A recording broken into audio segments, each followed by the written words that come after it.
Thank you, Paul. It's now my privilege to introduce to you Anthony Neoh. I think he's no stranger to many of us. I first met him actually in South Africa when he was chairman of the IOSCO Technical Committee, and I was working for a regulator then, and we met in South Africa.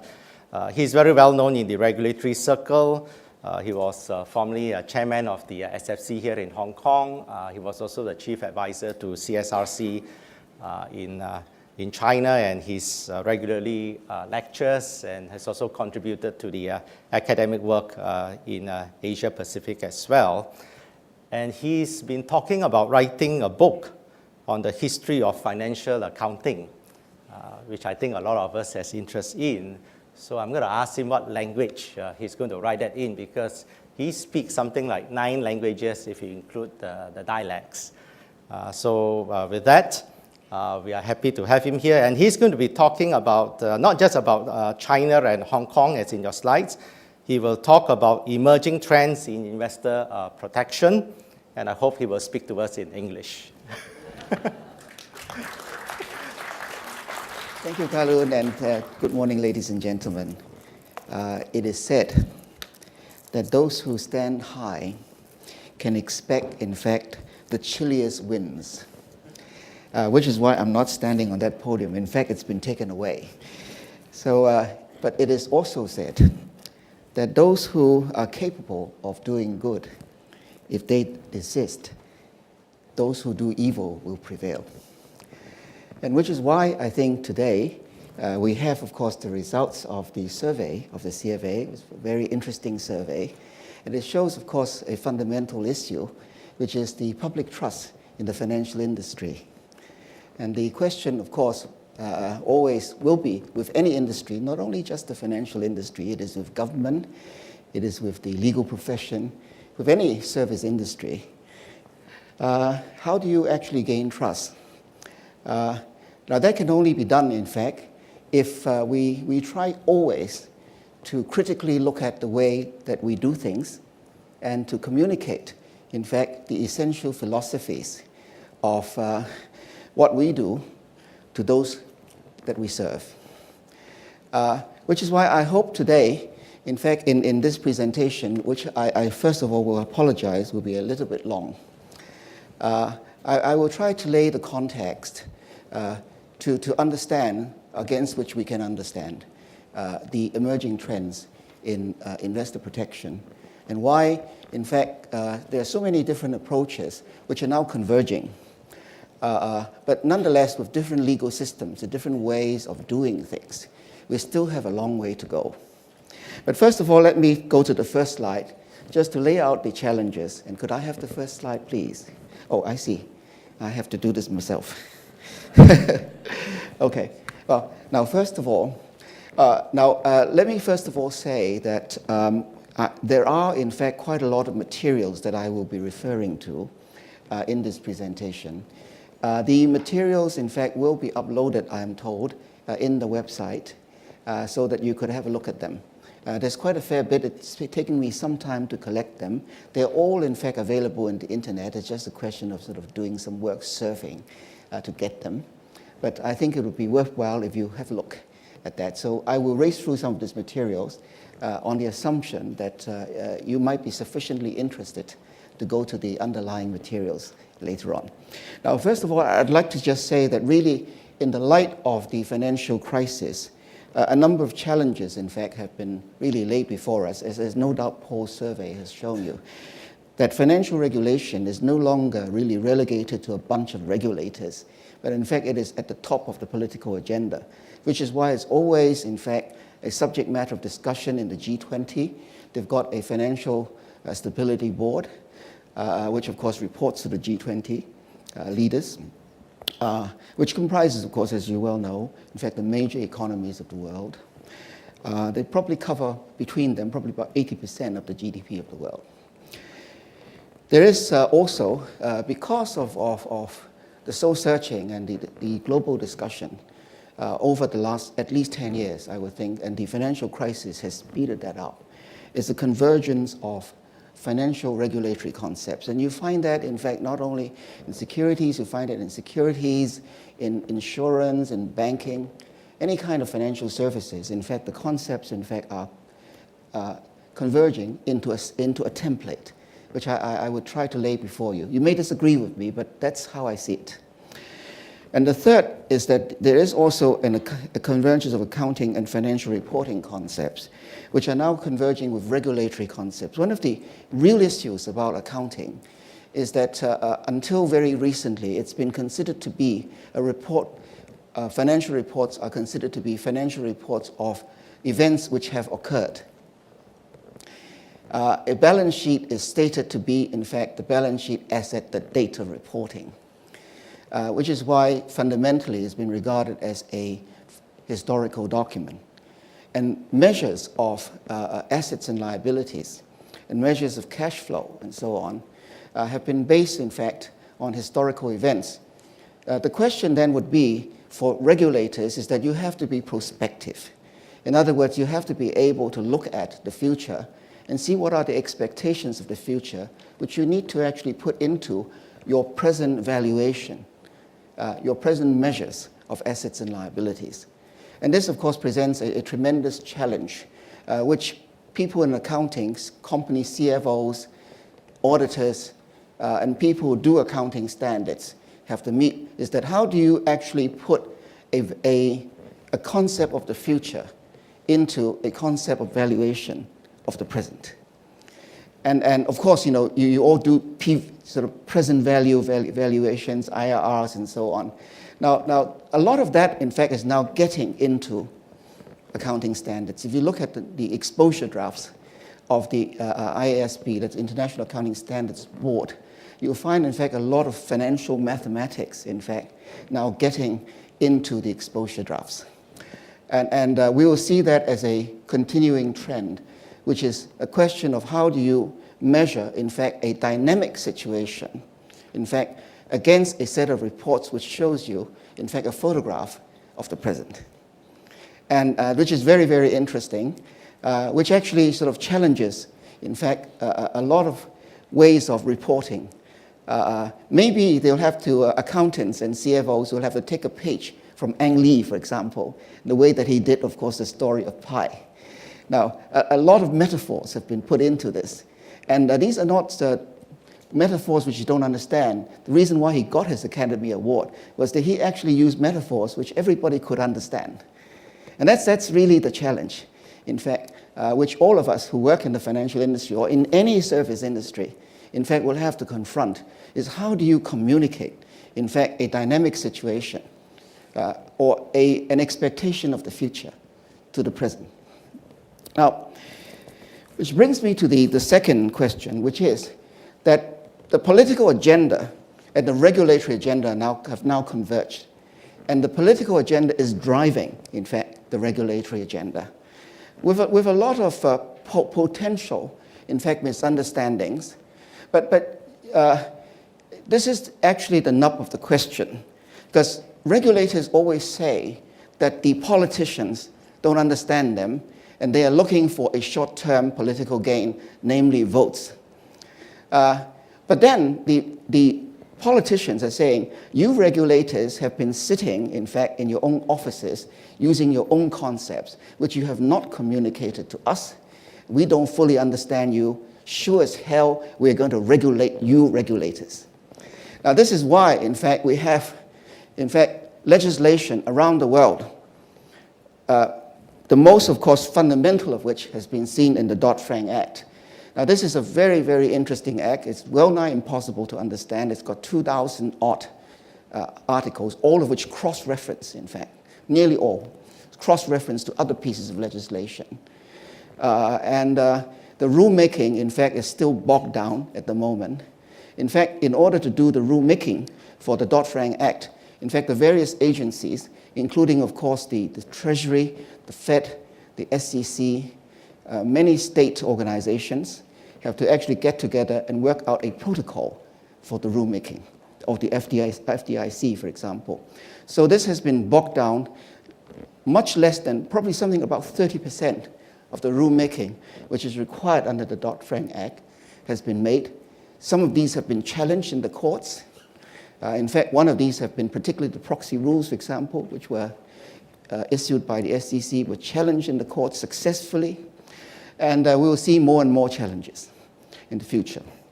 Now, which is why you see, in fact, in the Dodd-Frank Act, the basic things which are in there is to make sure that financial institutions cannot be too big to fail. It has to protect the public purse, and has to protect consumers from abusive financial services practices. Now, one of the very core issues which came out of the financial crisis, of course, was in fact the residential mortgages, which were packaged into, of course, collateralized debt obligations, which were further collateralized, like CDOs and CDO squared. I haven't seen CDO cubed yet, but anyway, probably they exist.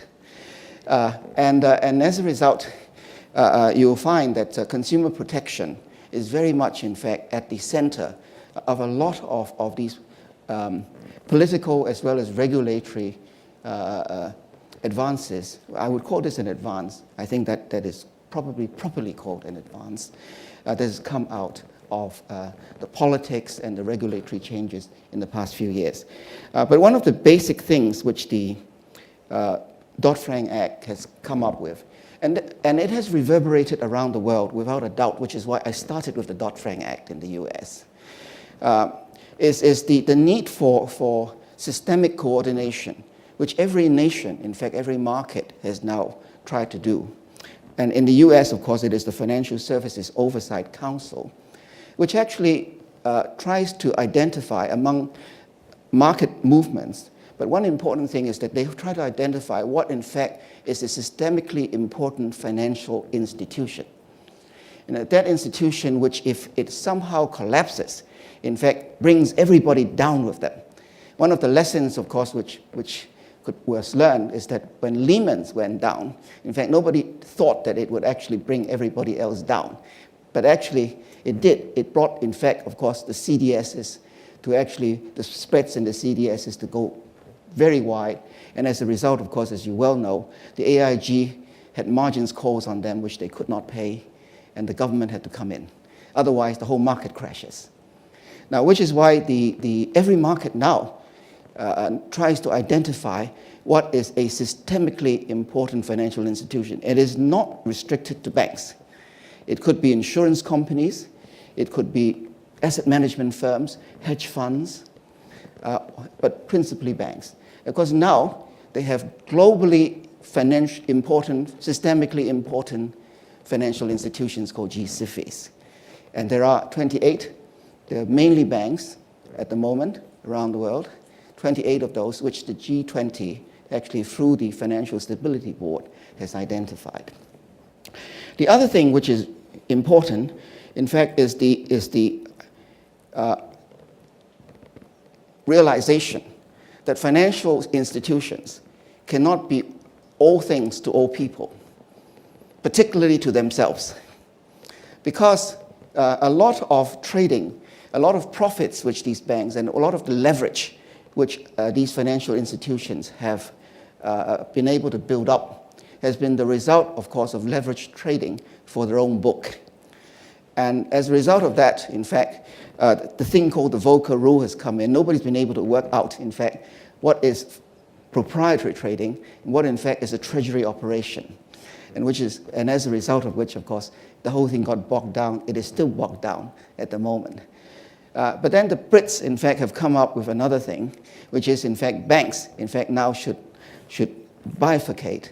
And you have high street banks, which only deal with retail investors, and in fact, so-called wholesale banks, which deal with perhaps the more sophisticated investors. Now, this is very much, in fact, endemic, or you might say, one of the core issues in the European concept of the type of investors that we have around the world. We'll come to that. Now, the other thing which is important, and I'll go to the next slide, is the creation of the Consumer Financial Services Protection Bureau in the US. Now, financial protection, financial services protection has been, in fact, divvied up among the various agencies in the US, the FDIC, the OCC, the SEC, and the state insurance commissioners. But now, in fact, what the Dodd-Frank Act has mandated is that there should be one bureau at the federal level which actually looks at the protection of consumer financial services. And within the Fed, in fact, they have created a thing called the CFSB. It is now headed by a former Attorney General of the state of Ohio, Mr. Richard Cordray, and who's been very, very active, in fact. Unfortunately, of course, he was appointed during a recess of the Congress, of the Senate. And in fact, there's been recent cases in the appeal court in the District of Columbia, where in fact it's held that one of the recess, I forget which bureau, I think it must have been I forget the bureau anyway. It was held to be, in fact, unlawful. In fact, it was a void appointment because the recess was made, the recess appointment was made during a Christmas recess, not a real recess, in fact. And I don't know whether it will be brought to the Supreme Court. I think it will be brought to the Supreme Court. So Mr. Cordray's appointment at the moment is sort of a little bit iffy.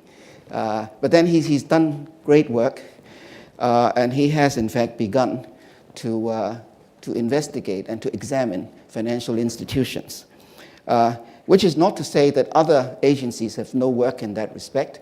They all have great work in that respect, particularly the SEC, which I will come in. The other thing which has come in, which is with a big vengeance, is the regulation of credit rating agencies.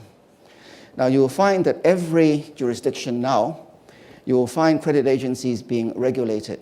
Now, one of the very interesting issues about credit rating agencies is that they always say that we're just giving an opinion. And we are exercising, in fact, our right of free speech. Because, everybody can give an opinion. So therefore, this is a right of free speech. And in fact, and if it were in a common law jurisdiction, it'd be right. Because one of the many cases which have went before the English courts and the Hong Kong courts in relation to financial instruments being sold to people is the question is, did you actually give advice to people when that person who said you missold them was accusing you of? If in fact you didn't give advice to the guy, in fact it's his own funeral, basically. Because your contract is essentially an execution-only contract. Now, you'll find a lot of cases, and around the world you actually have this problem, is when something has been sold to a person, in fact, what in fact was the relationship between the seller and the person who actually bought this? Did you actually advise him to do it? Or he just did it, irrespective of the risk? You just told him what the risks are, as indeed you will have to do, and that's it. Too bad. Now, that's been, in fact, one of the enduring arguments which have been going throughout the courts, and we're still not at the end of the line yet on this one. And we will see, in fact, how the regulatory system, in fact, deals with that. Now, in the United States, the DOJ has, in fact, a few months ago, I think sometime in September last year, started a $5 billion action against Standard & Poor. Now, the Standard & Poor action is not based on the common law, incidentally. It's based on a thing called the FIREA, which is, in fact, a piece of legislation called the Financial Reform, I think, something act. It's a long name. I forget the name of that act. It's called the Financial Institutions Reform, Recovery, and Enforcement Act. It was enacted in the 1980s in response to the SNL problems in the US. Now, the case against Standard & Poor was that they gave, in fact, they expressed opinions which were fraudulent, they say. And they are a financial institution within the definition of that act. And therefore, this is a statutory cause of action.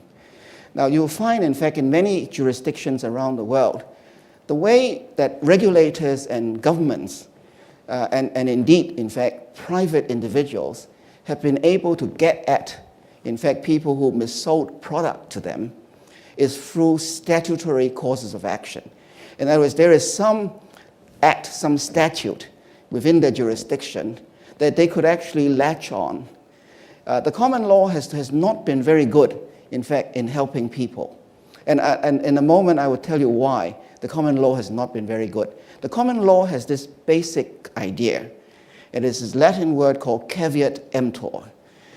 In other words, the person who buys, in fact, he is only himself to blame. He should actually, when you buy a horse, you should actually look at its teeth. The question is that the common law was developed during the days when horses were sold. It's not sort of modern enough, in fact, to deal with the situation when you can't even look at the damn horse. Basically, it's a piece of paper with lots of words on it that you don't understand. And it's not a horse. You don't even know where to look, basically. Now, so as a result, we have, in fact, a problem with the common law. When we see some of these common law cases, you'll find it's quite laughable. But anyway, that's how the courts have dealt with this. But particularly in the United States, in India, in the United Kingdom, in many cases, they've been able to use the statutory law, in fact, to fashion, in fact, some kind of relief. Unfortunately, in many jurisdictions, in Singapore, in Hong Kong, Malaysia, for example, in Australia, you've somehow been able to do something about this, and we'll come to Australia in a moment. But certainly in Singapore, Hong Kong, Malaysia, at least, and in some aspects in the United Kingdom, where the common law prevails, and essentially you're using common law actions, in fact, to try to get relief for mis-selling. It's been a very hard and long slog, and it's not been easy. But let me then go back to the statutory framework and the regulatory framework on this. Now, the United States have really put in a lot of effort in trying to gain back for the financial industry some semblance of trust, because they are regulated by regulators who have a high degree of public recognition.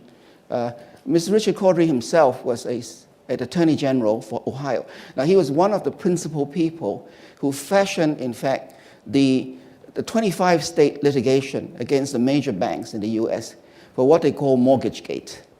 Now, mortgagegate in the US is this. A lot of people, in fact, were very poor people, were actually told to borrow money. Say, no problem, you can borrow money. We don't need to look at your bank statements and your credit record and so on. Just sign on the dotted line, you get the money.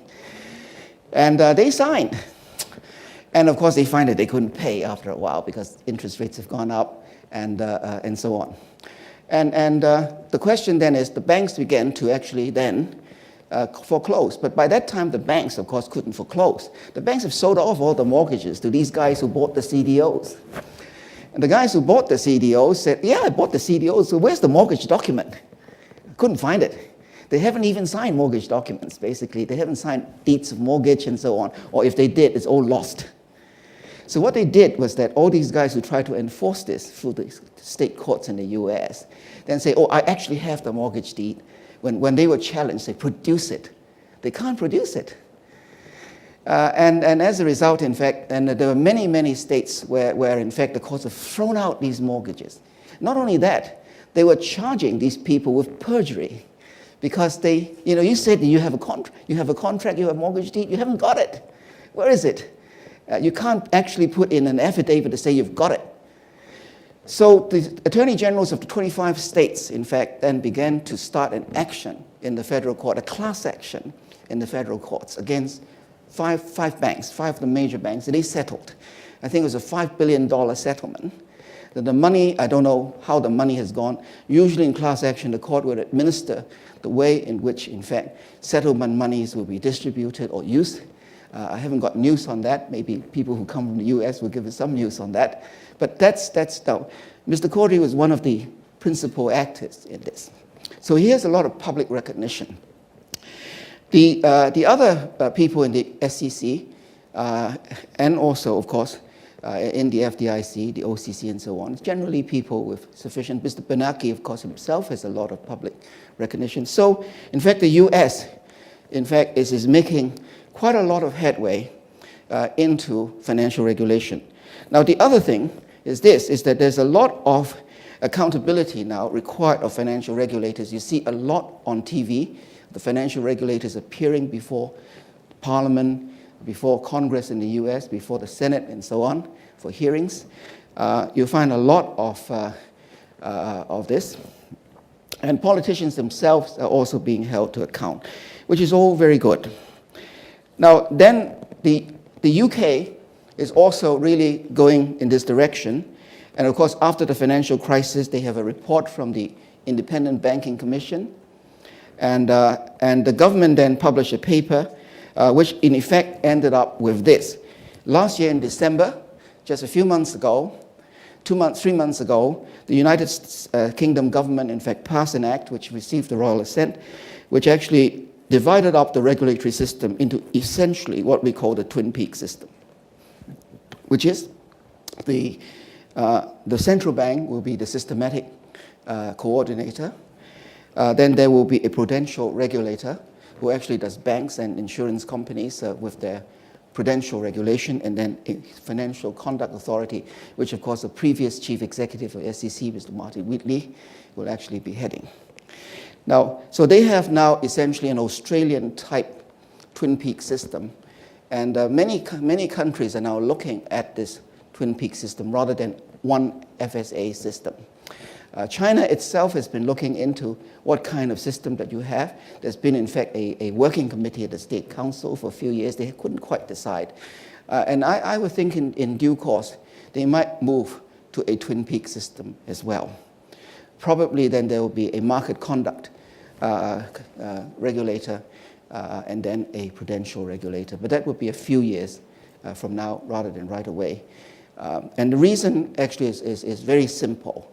Because a lot of financial instruments which are sold to the public are falling through the cracks at the moment.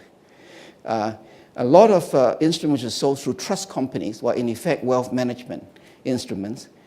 Some insurance companies are selling instruments to the public which are wealth management. The banks are doing the same thing. And really there is no across the board set of rules in relation to know your client, in relation to suitability and so on, which has actually been pervading the system.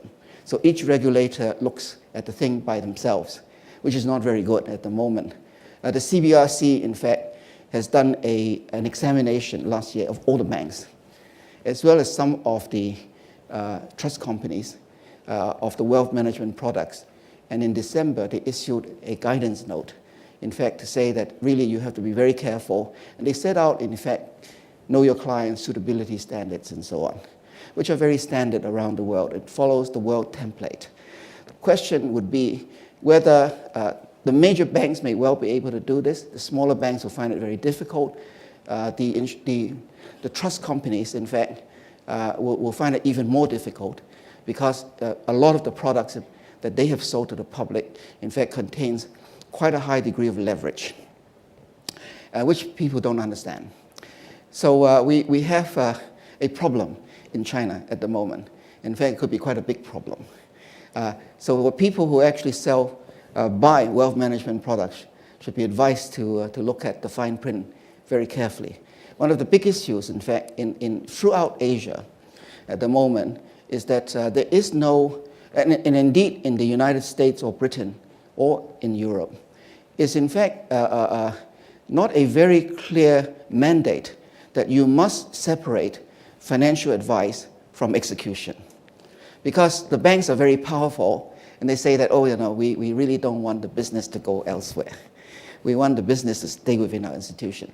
Now, one of the very few countries which have actually started this from the very beginning is Australia. And I think New Zealand also starts this, is that financial advice has to be given by qualified financial advisors who actually cannot be associated with any purveyor of financial product. So they are independent advice. The problem then is that you actually have to pay for that advice. Because otherwise people will not give you free service. And then you go to a bank and then look at further piece of evidence. So the banks and the purveyors themselves, the purveyors regard themselves as execution only, and the financial advisors are the financial advisors. So this is a bit of a much more rational system, but then the industry will find it very difficult to actually move to this system, because it means, in fact, that they cannot control the kind of product they want to sell to their clients. And this is going to be a continuing problem that we'll have to confront, which is why, in fact, the regulatory template does not, in fact, require, the international regulatory template does not require, in fact, the giving of advice to be completely independent of the selling institution. If it is, then a lot of problems actually can be solved. But then probably people will have to pay more, and people will have to look at wealth management, particularly investors will have to look at wealth management much more differently than what they do outside of Australia. So Australia, in fact, has pointed the way to a lot of regulatory concepts like the Twin Peaks, and also in terms of the separation of advice to actually selling. Right now, the two, selling and advice, tend to go together. Now, of course, right now, the universal template essentially is this. 3 things: systematic coordination, deeper prudential regulation, stricter business and market conduct regulation. Those are the 3 things which essentially pervade all markets around the world. And on the international agenda, you have, of course, Basel III. I have no time for us to get into Basel III today. But of course, one of the Basel III issues would be that the banks would actually have to put in a lot more capital, a lot of real capital, rather than, in fact, funny capital. What is known as funny capital is basically a lot of subordinated loans, a lot of derivative products, which actually is said to be equivalent to equity, and so on. The Basel Committee will say, well, we're not going to take any of these funny products. We're going to have ordinary equity as part of core capital. No derivatives. So if you want to have derivatives, then it has to be, in fact, second-tier capital, which doesn't account for, which has very small proportion in the capital of the banks. Then the question will be for all financial institutions in the future would be this. If you put in a lot of money in your ordinary equity capital, your return on equity will have to come down. It's just a question of arithmetic. Your return on equity comes down, then your shareholders would then say, how come I was getting 14% return on equity like last year? Now in 3 years' time, I'm going to get less efficient equity because you'll be issuing more shares. But that's the question which a lot of financial institutions which actually take deposits will actually have to consider. And which is why we'll probably have to see changes in the structure of financial institutions in the future. Those that require a lot of capital would probably then operate in one way. Those that do not require a lot of capital operate in another way. And that raises, in fact, consumer protection questions, in fact, with those. With those who actually have a lot of capital and therefore will have to operate in a way which is more staid, more prudent, you'll find that they can probably then give better service in terms of advising the clients. For those, in fact, which will operate almost like hedge funds, then the question would be, what kind of clients can they deal with? What kind of advice can they give? What conduct requirements would you need to actually put on these people? So these are the challenges which all regulatory systems will actually have to confront really in the next few years. Right now, it's already happening.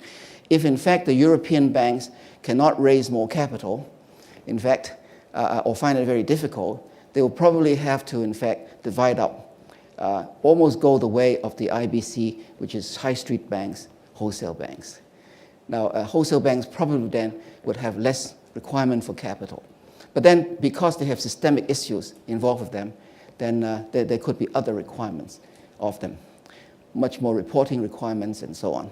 So these are and the other thing is the insurance companies themselves, which are at the moment, of course, base their capital on actuarial assessments of their liabilities in the future, will actually have to go to Solvency II, which actually brings into the accounting statement, in fact, even more precise actuarial expectations of their future liabilities. And in fact, they actually have to perfectly match, in fact, the assets and liabilities and the income and liabilities.